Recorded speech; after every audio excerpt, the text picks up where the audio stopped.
Welcome back, everyone. Let's take a look at this rates question.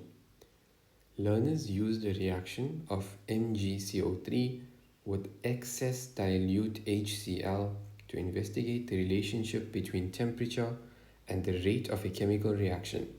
The balanced equation for the reaction is given. The results obtained are represented in the graph below.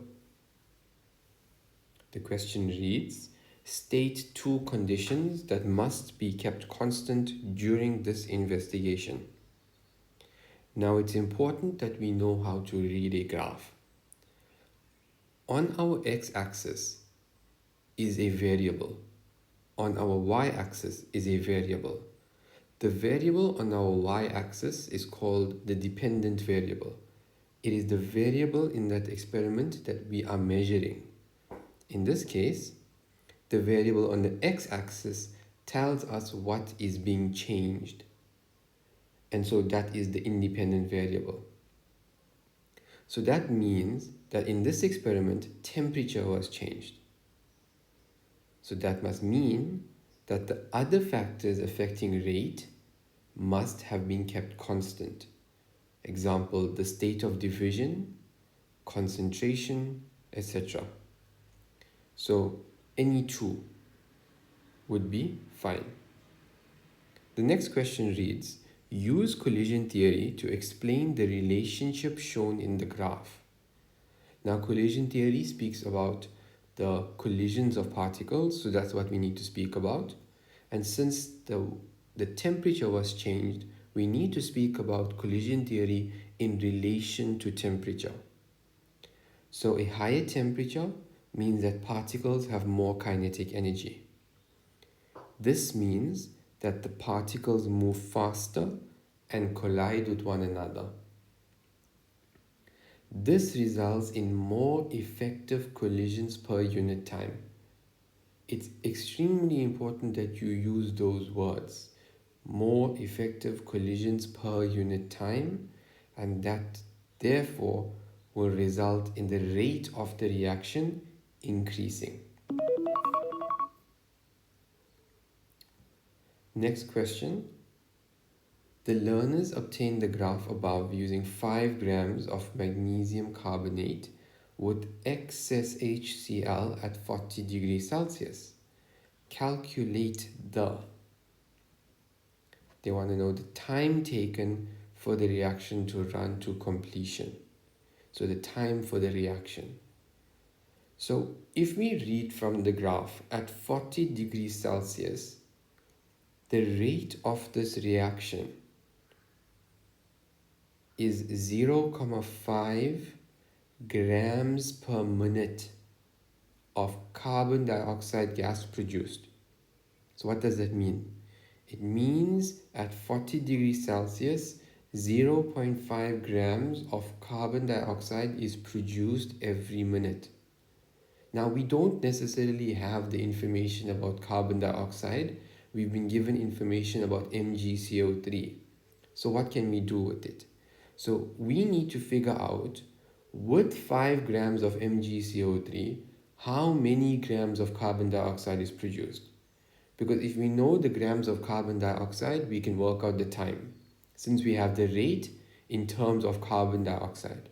So we'll start by calculating the number of moles. The number of moles is equal to mass over molar mass. We've been given the grams of MgCO3, and we can calculate the molar mass using the periodic table. So it's going to be 5 divided by 84. And 5 divided by 84 is 0.06 moles of MgCO3, which will mean that we also have 0.06 moles of CO2, since in the reaction that's given to us, the mole ratio is 1:1. Next, we can use this number of moles to calculate the mass of CO2.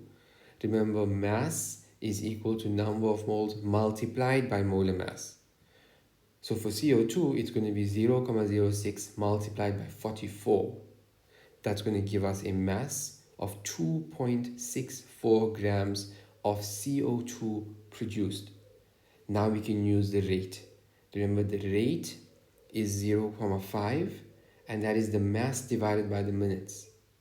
So remember, rate 0.5 is equal to the mass divided by the time.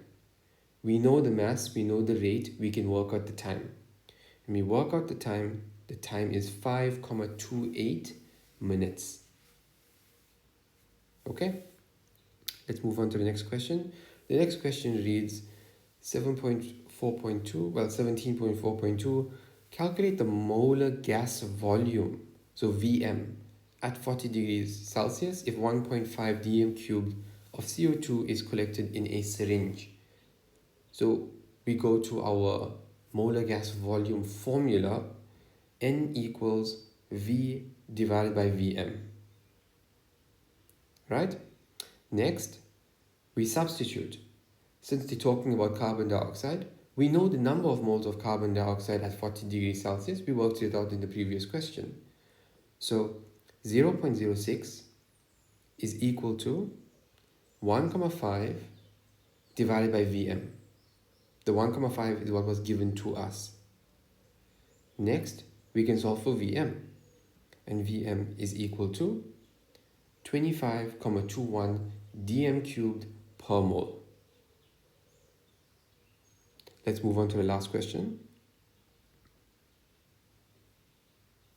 The last question reads, the graph below represents the Maxwell-Boltzmann curve for CO2 at 40 degrees Celsius. Redraw the graph above in your workbook, labeling the curve as A. On the same set of axes, sketch the curve that will be obtained for CO2 at 20 degrees Celsius. Label this curve as B. So 20 degrees Celsius is important because it tells us a few things.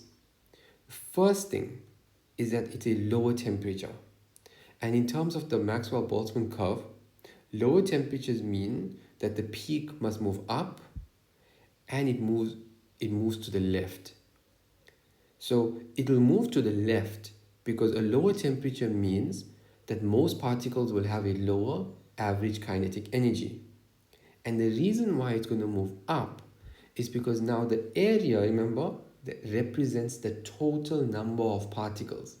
Since the area is staying the same, if we are compressing this graph horizontally, it means that the area must compensate by moving upward.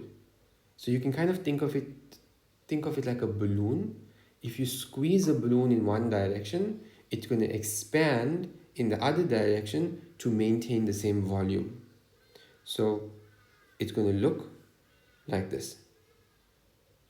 Okay, and that's it. If you liked the video, please leave a thumbs up, share, subscribe. If you have something specific you'd like me to do or a specific question, you can always ask in the comments below. Until the next one, bye-bye.